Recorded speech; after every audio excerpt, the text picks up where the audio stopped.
जय शंकर जी। जय गुरुदेव। कैसे हो दोस्तों? आप सभी का आपके अपने YouTube चैनल फेक फेसेस पर बहुत बहुत स्वागत है। आज जो मैं स्टोरी बताने जा रहा हूँ, ये एक ऐसी घटना है जो कुछ स्कूल के बच्चों ने मिलकर स्कूल में एक, कह लीजिए, शरारत के तौर पर शुरू करी। पर बाद में ये घटना कुछ हद से ज़्यादा बढ़ गई। हुआ कुछ इस प्रकार कि अमृतसर सिटी में एक स्कूल है जो कि काफ़ी नामचीन स्कूल है, किसी संस्था से जुड़ा हुआ स्कूल है। उसकी स्पोर्ट्स टीम जो बास्केटबॉल की टीम थी, उसी के कुछ सदस्य जो तो कुल मिलाकर 11 लोग थे। इन लोगों ने एक गेम के बारे में सोचा जो कि इन्हीं में से किसी एक ने किसी से सुना था और सीखा था, देखा था, और उसने अपने सभी फ्रेंड्स के साथ शेयर किया। और इन्हीं सभी बच्चों ने सोचा क्यों ना हम भी ट्राई करें। तो आप जानते हैं कि जो ये टीन एज होती है, और जब बच्चे 10th +2 में होते हैं तो इनको कोई नई चीज़ पता लगे तो उसके बारे में इनको ज़्यादा क्यूरियोसिटी होती है कि हम ये चीज़ ट्राई करें, हम भी ट्राई करें, क्या ये सच में होता है। तो जिस बहन ने ये मेरे को स्टोरी भेजी, उस बहन ने ये किसी से सीखा था और अपने सभी दोस्तों को बताया। और उसके बाद उन सभी ने मिलकर प्लान किया कि हम ग्राउंड में नहीं, हम हॉल में करेंगे ये, जहाँ पर कोई आता जाता नहीं है। क्योंकि इनको ग्राउंड के साथ साथ एक हॉल भी अलॉट था कि अगर बारिश वगैरह हो या ज़्यादा धूप हो तो आप हॉल के अंदर अपना गेम खेल सकें, प्रैक्टिस कर सकें और रेस्ट कर सकें। तो इन्होंने क्या किया कि अपने हॉल के अंदर ही वो प्रक्रिया जो कि करनी थी, जो एक तरह की किसी शक्ति को बुलाने का जरिया था, वो इन्होंने स्टार्ट किया। वो क्या था कि एक पेपर के ऊपर यस और नो लिखना था और एक कटोरी चाहिए होती थी, और जिस पर कम से कम मिनिमम 2 लोग होने चाहिए तो ये गेम शुरू कर सकते हो। अदरवाइज अकेला बंदा ये गेम नहीं खेल सकता। क्योंकि उस टाइम पर आपने ये अर्लियर 2000 की बात है, तो उस टाइम पर वीजी बोर्ड, चार्ली चार्ली, वो पेंसिल वाली जो गेम होती थी, यस नो वाली, ये चीज़ें काफ़ी चलन में थी। क्योंकि मूवीज़ में भी दिखाते थे, ठीक है, हॉरर मूवीज़ में, जो फॉरेन की मूवीज़ थी हॉलीवुड की, तो उसमें ये चीज़ें बहुत दिखाते थे। तो इस बच्ची ने कहीं ना कहीं से किसी ना किसी से ये सुना और उससे सीखा कि कैसे करते हैं, मुझे भी सिखाओ। और इसने आगे अपने स्कूल के जो इसकी टीम थी बास्केटबॉल की, उनके साथ शेयर किया, और इन सब ने दबंगगिरी में आके ये डिसीज़न लिया कि हम भी करेंगे। चलो, फर्स्ट डे इन्होंने अपने उस हॉल में सब इकट्ठे हुए और वो जो ड्रॉ करना था ड्रॉ किया, कटोरी का इंतज़ाम किया, और इन्होंने वहाँ पर एक स्पिरिट को बुलाया जो कि आ भी गई।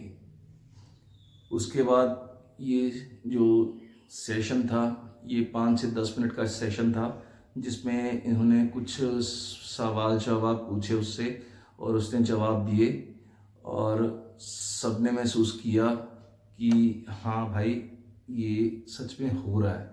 और जब इन्होंने उसको गुड बाय बोला, अलविदा किया, तो सबने महसूस किया कि कोई ऐसा पर्सन हम लोगों के बीच में से निकल कर गया है, जैसे कोई जिसकी टांग एक वर्क ना कर रही हो, सही से वो चल ना पा रहा हो।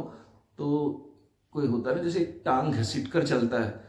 तो इनको साफ महसूस हुआ कि हम सब में से कोई निकल के गया जो अपनी टांग घसीटता हुआ गया है। तो ये जो बहन थी जिसने इन सबको बताया, उसके बाद भी इन्होंने स्कूल में 1-2 बार और ये गेम खेली, और उस स्पिरिट को बुलाया, या जिस भी स्पिरिट को बुलाया वो आई। इन्होंने क्वेश्चनिंग आंसरिंग करी, उसने जवाब दिए। तो इस बहन ने अपने घर जाकर अपनी मदर के साथ अपना एक्सपीरियंस शेयर किया। होना तो ये चाहिए था कि मदर को डांटना चाहिए था, पर पता नहीं कैसे इसने अपनी मदर को मना लिया कि मॉम, मैं आपको ये करके दिखाती हूँ, ये सच में होता है, क्योंकि उनको विश्वास नहीं था कि ऐसा कुछ होता है। पर कहते हैं ना कि बच्चे अपने ज़िद के आगे अपने माँ बाप को झुका लेते हैं। तो इसने पता नहीं प्यार से या नाराज़ होकर अपनी माँ को अपनी तरफ कर लिया और उनको बोला कि मैं आपको करके दिखाती हूँ, आप नहीं मान रहे ना कि ये बातें या ये चीज़ें नहीं होती। तो इसने क्या किया, इसने अपने मदर को अपने रूम में ले गई, वहाँ पे इसने वो पेपर पेन के साथ ड्रॉ किया और एक कटोरी किचन से लेके आई और ये दोनों माँ बेटी बैठ गए और इसने जो भी वो चैंटिंग करनी थी करी, ठीक है, जिससे उस स्पिरिट को बुलाते थे। तो दोनों ने कटोरी के ऊपर हाथ रखा हुआ था, तो जब वो स्पिरिट आई तो माँ को लगा शायद ये कटोरी हिला रही है, क्योंकि ये क्वेश्चन पूछ रही थी, वो कटोरी यस और नो की तरफ जा रही थी। तो इसने अपने मॉम को बोला कि आप भी पूछिए। तो इसकी मदर ने पूछा तो वो यस और नो की तरफ जा रही थी, तो उनको फिर भी यकीन नहीं हुआ। तो बिटिया ने बोला कि आप कुछ ऐसा पूछिए जो मुझे भी ना पता हो, सिर्फ आपको पता हो। तो जब उन्होंने वो चीज़ें पूछी तो उस स्पिरिट ने जवाब दिया और वो बहुत हैरान हुए कि क्या ये होता है। तो इसी चक्कर में जब वो रात को अपने डिनर के टाइम अपने पापा के पास बैठे हुए थे, बेसिकली इस गुड़िया के नाना जी के पास साथ बैठे हुए थे डिनर के टाइम, तो उन्होंने उनसे बात करी कि क्या ये पॉसिबल है कि ऐसे हम किसी स्पिरिट को बुला सकते हैं। तो उन्होंने छूटते ही ये बोला कि ऐसा कुछ नहीं होता, ये सब बेफालतू की बातें हैं, इन पर ध्यान मत दो। पर जो बिटिया थी वो बीच में बोल पड़ी कि नानू अगर मैं आपको प्रूफ करके दिखा दूं तो क्या आप मानोगे। तो उन्होंने बोला नहीं, ऐसा कुछ नहीं होता और ना मुझे कुछ ऐसा करना है और ना तुम्हें करने की ज़रूरत है। पर फिर वही बात कि बच्चे अपनी ज़िद मनवा लेते हैं, तो उनको लगा कि चलो बच्चा मजाक कर रहा है, फोर्स कर रहा है, तो इसकी गेम के अंदर शामिल होने में क्या है, इसमें कौन सा कोई बड़ी बात है। जैसे नॉर्मल बच्चे गेम्स खेलते हैं तो मैं भी इनके साथ बैठ जाता हूँ। तो अब क्या हुआ कि अब माँ, बेटी और नाना तीनों बैठे, तीनों ने उस कटोरी के ऊपर उंगली रखी। बिटिया ने किसी स्पिरिट को बुलाया, उसका समन किया, वो स्पिरिट वहाँ पर आई और बिटिया ने पहले ही बोला कि नानू आप वो क्वेश्चन कीजिएगा जो हमें ना पता हो, सिर्फ आपको पता हो या आपके बड़े बुजुर्गों को पता हो, ना तो मम्मी को पता हो ना मेरे को पता हो। तो पहले उन्होंने मना कर दिया, तो फिर बेटी ने जब पूछा, फिर उनको थोड़ा सा हुआ कि चल मैं पूछ के देखता हूँ, ट्राई करता हूँ क्या ये सच है या झूठ है, क्या है पता लग जाएगा अभी। तो जैसे ही उन्होंने कुछ क्वेश्चंस पूछे तो उनको आगे से जवाब मिलने शुरू हो गए।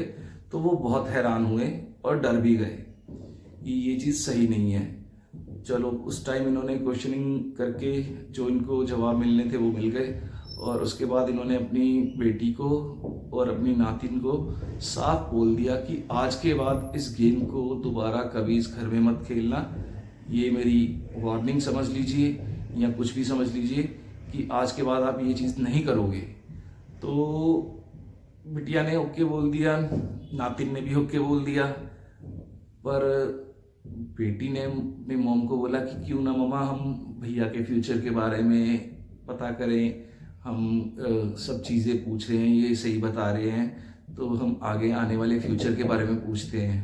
हमने पास का तो पूछा है, फ्यूचर का भी पूछा है, भैया के फ्यूचर का पूछते हैं कि उनकी जॉब का या उनकी शादी का, सब कुछ ये पूछते हैं। तो एक दिन इन्होंने फिर वही अपना तामझाम लेकर बैठ गए और इन्होंने एक स्पिरिट को आवाहन किया, समन किया और वो स्पिरिट आ गई। होता क्या था, वैसे नॉर्मली ये जो सेशन रहता था ये 5 से 10 मिनट तक का रहता था, उससे ज़्यादा नहीं होता था, ज़्यादा से ज़्यादा 10 मिनट, इससे ज़्यादा नहीं होता था। कभी भी नहीं हुआ था आज तक। जब भी स्कूल में भी 2-3 बार इन्होंने किया, घर पे भी 3 बार ट्राई किया, तो 5 से 10 मिनट का सेशन रहता था। उसके बाद वो स्पिरिट को गुड बाय कर देते थे और वो चली जाती थी बट ईजीली। बट इस बार कुछ अलग हुआ। इस बार जब इन्होंने उस स्पिरिट को समन किया और वो स्पिरिट वहाँ पर आई और आने के बाद जब उसको गुड बाय किया गया, तो वो जो कटोरी गुड बाय पे जानी चाहिए थी, मतलब कि वो नो पे जाए बार बार। तो इनको काफ़ी प्रॉब्लम हुई कि ये क्या हुआ, हम भेज रहे हैं ये जा क्यों नहीं रही। तो ये ऐसे करते 15-20 मिनट हो गए। तो अब बिटिया को भी डर लगने लगा और माँ को भी डर लगने लगा कि ये क्या हो गया, कि ये तो इजीली हो जाता था कि हम बुलाते थे, गुड बाय बोलते थे, वो चले जाते थे, तो अब ये नो पे क्यों आ रही है बार बार कटोरी। उन्होंने बहुत कोशिश करी कि आप जाइए, हमारा हो गया, हमने जो पूछना था पूछ लिया, तो अब हमने और कुछ नहीं पूछना, तो आप जाइए गुड बाय। बट कटोरी फिर नो के ऊपर आ जाए। तो इस चीज़ से ये दोनों माँ बेटी डर गए और इस चीज़ को भेजने के लिए तकरीबन इनको 2 घंटे का जद्दोजहद करनी पड़ी। और उस पीरियड के आगे इन्होंने ये बोला कि हम आज के बाद आपको तंग नहीं करेंगे, हमारी रिक्वेस्ट है आप जाइए, आज के बाद हम किसी स्पिरिट को नहीं तंग करेंगे और ऐसा कोई गेम नहीं खेलेंगे, हमारी आपसे रिक्वेस्ट है आप चले जाओ। तो शायद वो गुड स्पिरिट ही होगी, बस इनको सबक सिखा रही थी कि आप बार बार ये जो कर रहे हो वो ठीक नहीं है। तो वो चलो 2 घंटे बाद चली गई बिना कोई नुकसान पहुंचाए, और उसके बाद उसने कभी कोई अपना इम्पैक्ट भी नहीं दिखाया। पर मेरा ये स्टोरी बताने का मकसद ये था कि हम लोग इन चीज़ों में इजीली पढ़ तो जाते हैं, इनको बुलाना बहुत आसान होता है पर भेजना बहुत मुश्किल। मैंने कई लोगों के घर उजड़ते देखे इन्हीं चक्रों में, क्योंकि देखने वाले लोग जो होते हैं ना, उनके लिए तमाशा होता है, उनको बस ये देखना होता है कि हाँ भी इस पे भूत आया, इस पे ये आया, यहाँ इसके घर में ये प्रॉब्लम चल रही है, तो इसका रीज़न कोई भूत प्रेत हो सकता है, कोई टोना टोटका हो सकता है। तो ऐसी बात नहीं है कि साइंस के लोग नहीं इसे मानते, डॉक्टर भी मानते हैं और साइंटिस्ट भी मानते, बस बोल नहीं सकते। क्योंकि हमने कई स्टोरीज, मैंने तो इवन नितिन भैया के चैनल पे कई स्टोरीज ऐसी सुनी है जो डॉक्टर्स ने भेजी हैं, ठीक है, और बस वो सामने नहीं आती। और एक ऐसी स्टोरी सुनी थी जिसमें एक डॉक्टर, जो अच्छे खासे डॉक्टर जो भगत भी थे, जिन्होंने उतारा किया था किसी का। तो मेरे कहने का मतलब ये था कि आप इन चीज़ों से दूर रहें, खासकर ये जो टीन एज के लड़के लड़कियां होते हैं ना, ये चैलेंजेस बहुत लेते हैं, ठीक है, कि जिस चीज़ को इनको मना किया जाए ना, ये वही करते हैं। अगर इनको बोला जाए कि इस रोड पे नहीं जाना, तो ज़बरदस्ती उसी रोड पे जाना है। अगर इनको बोलो कि ये काम नहीं करना है, इन्होंने वही काम करना है। तो मेरा सिर्फ ये रहता है कि आप रिक्वेस्ट है इन चीज़ों से दूर रहें। जितनी इन चीज़ों से दूरी बना के रखेंगे, आप अपने आप को सेफ रखोगे, अपने घर वालों को सेफ रखोगे। अगर ऐसी किसी चीज़ की चपेट में आ गए तो उतारा करने के लिए भी कोई आपको जल्द मिलेगा नहीं, और फिर आपको मेहंदीपुर बालाजी जाना पड़ेगा, और वहाँ पे भी जाने के लिए आपको ये इतनी आसानी से पहुँचने नहीं देते। तो इसलिए मेरी हाथ जोड़कर सभी जो ये देख रहे हैं मेरी वीडियो, उनसे रिक्वेस्ट है कि आप कभी भी ऐसे काम मत कीजिए जिससे आपको या आपके घर वालों को परेशानी आए और उनको प्रॉब्लम हो। तो काफ़ी मैंने अपना पॉडकास्ट के ऊपर देखे हैं जो आकर बताते हैं कि ऐसे करो तो ऐसे हो जाता है, अपने ओपिनियंस देते हैं। तो जो बंदा सही होता है ना, जो असली में भगत होता है या असली में कोई गुरु होता है, वो इन पॉडकास्ट वगैरह पे नहीं आता। इवन अच्छा कोई इंसान, वो भी पॉडकास्ट पे बहुत कम आएगा। हाँ, कुछ ऑथर या कुछ जो अपनी बुक पब्लिश हुई है उसके रिगार्डिंग आए, वो अलग बात है। कुछ मूवीज़ के अपने लिए आए हैं या कोई अपना जर्नी बताने के लिए है, वो अलग बात है। पर ये जो आपको आके बताते हैं ना कि लेडीज़ को हनुमान चालीसा नहीं पढ़नी चाहिए, ये इनको गालियाँ निकालने का मन करता, बस निकाल नहीं सकता, क्योंकि यूट्यूब पे आपको भी पता है कि क्या है, एल्गोरिदम का चक्कर और कम्युनिटी का चक्कर ना हो, तो मैं अच्छे से बताऊं कि कौन कौन सा है। ये जो बोलते हैं ना कि बलि चाहिए, बहुत अच्छा जवाब दिया था प्रेमानंद महाराज जी ने कि जगत जननी के लिए आप बोल रहे हो कि जगत जननी तेरी माँ को बचाने के लिए बलि मांग रही है। जगत जननी, जगत को जनने वाली, जिसने सारे जगत को जन्म दिया, क्या पशु पक्षी, ये बकरा बकरी, मुर्गा मुर्गी, क्या वो उनके बच्चे नहीं है? जैसे हम उनके बच्चे हैं, वो भी उनके बच्चे हैं। तो वो कभी चाहेंगे कि आप ऐसी कोई बलि दो? तो इन लोगों के चक्रों में मत पड़ो, आप सिंपली अपने भगवान पर आस्था रखो, ठीक है? उन्हीं के ऊपर अपना विश्वास दृढ़ रखो। जो आपको चाहिए, जो भी आपने सोचा है या अपने फ्यूचर अपना डिसाइड किया कि मैं ये करना चाहता हूँ आगे चलकर, वो अपने भगवान से बात शेयर करो, उनसे प्रार्थना करो, उनसे रिक्वेस्ट करो। वो सुनते हैं, बहुत पास होके सुनते हैं। मेरा खुद का पर्सनल तजुर्बा है, एक्सपीरियंस है मेरा खुद का, कि वो बहुत जल्द और मतलब कि जो आपने सोचा नहीं होता ना, उससे भी अच्छा वो करते हैं आपके लिए। उन्होंने पहले ही सोच रखा होता है। आप सोच रहे हो ना कि आज आप परेशानी में हो, तो वो परेशानी पता नहीं कितनी बड़ी आनी थी आप पर, जो उन्होंने छोटी सी कर दी है, और उसके बाद जो आने वाला समय है वो बहुत बढ़िया होगा आपके लिए। तो बस आज मैं इस वीडियो के माध्यम ये बताना चाहता था कि ये घटना तो चलो छोटी सी घटना थी, जो ज़्यादा नहीं बढ़ी आगे, पर कुछ ऐसी घटनाएं भी हो जाती हैं और कुछ ऐसे किस्से भी मैंने सुने हैं, चाहे वो नितिन भैया के पॉडकास्ट, नितिन भैया के चैनल के जरिए सुने हैं, कुछ दूसरे भी अच्छे नरेटर्स हैं जिनके चैनल्स के बारे में मैं किसी दिन बताऊंगा आपको। उसके ऊपर मैं एक वीडियो बनाऊंगा कि जितने भी यूट्यूबर्स हैं, स्टोरी टेलर्स हैं, उनके सबके नाम, उनके चैनल्स के नाम, उनकी नरेशन कैसी है, उसके ऊपर प्रॉपर एक वीडियो बनाऊंगा। वो आप देखना और बताना मेरे को आपको कौन सा बढ़िया लगा। हम एक रेटिंग करेंगे इनके रिगार्डिंग। और मेरे लिए तो सबसे बेस्ट नितिन शर्मा है, ठीक है? क्योंकि वो बंदा बहुत सिंपल और सादगी से स्टोरी नरेट करते हैं, और वो बीच बीच में आपको अपना, जैसे मान लो कि घर का सदस्य समझकर बात भी कर लेते हैं। स्टोरी में कहीं के कहीं चले जाते हैं और फिर स्टोरी पे दोबारा आते हैं। तो भाई, अगर जैसे मैं भी बोल रहा हूँ कि स्टोरी अगर मेरी अच्छी लगे या मेरी नरेशन अच्छी लगे, तो वीडियो को लाइक कर देना, चैनल को सब्सक्राइब कर देना, बेल आइकन ऑन कर देना, कि जब भी मेरी वीडियो आए तो आपको सबसे पहले मिल सके, उसका नोटिफिकेशन आप तक पहुंच जाएगा और आप मेरी वीडियो देख पाओगे।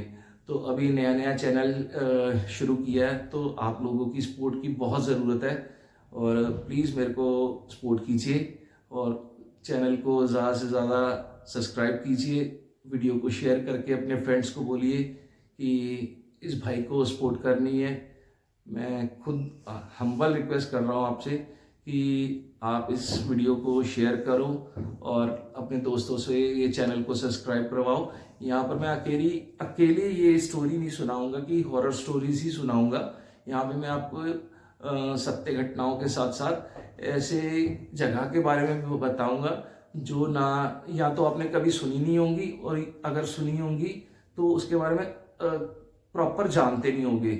एक मैंने वीडियो अभी कुछ दिन पहले डाली थी, स्वयंभू शिवलिंग, मतलब कि एक ऐसा शिवलिंग जो धरती से खुद प्रकट हुआ है। वो आप वीडियो देखना, मेरे इसी चैनल पे है। तो ऐसे ही वीडियो मैं आपको और भी डालूंगा। रियल स्टोरीज तो बताऊंगा ही बताऊंगा, और उस पर कोई मिर्च मसाला नहीं मैं लगाऊंगा, ना मैं कोई साउंड इफेक्ट्स डालूंगा, ना कोई एडिटिंग करूंगा, क्योंकि ना तो भाई मेरे को एडिटिंग आती है, क्योंकि मेरे को कोई यूट्यूब का एक्सपीरियंस नहीं है, ठीक है? अभी सिंपल अपना फ़ोन, ठीक है, रिकॉर्डिंग और अपलोड, ठीक है जी। जब हो जाएंगे उस लायक, सीख जाएंगे, तो वो भी करेंगे। जैसे मैं कॉपी करता हूँ नितिन जी को, ठीक है? जैसे वो आप लोगों को अपना परिवार समझते हैं ना, तो मैं भी एक अपना परिवार बनाना चाहता हूँ। छोटा सा परिवार मेरा भी हो, जिनसे मैं बात कर सकूँ और वो मेरे से बात करें।